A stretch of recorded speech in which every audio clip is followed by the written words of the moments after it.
ইসলামে ব্যক্তি পূজা হারাম, সে যেই হোক না কেন, আল্লাহ ছাড়া যেই হোক না কেন তার পূজা হারাম। বাংলাদেশে বঙ্গবন্ধুর পূজা চলছে, আইন জারি করে বঙ্গবন্ধুর পূজাকে বাধ্যতামূলক করা হয়েছে।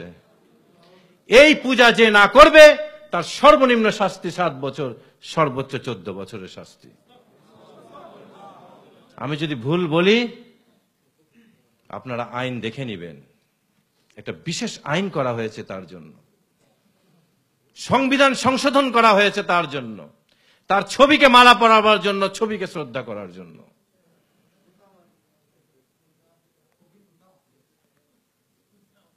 ধর্মপ্রাণ মানুষের ধর্মীয় অনুভূতির কাছে এই সরকারের কোনো অনুভূতি নাই।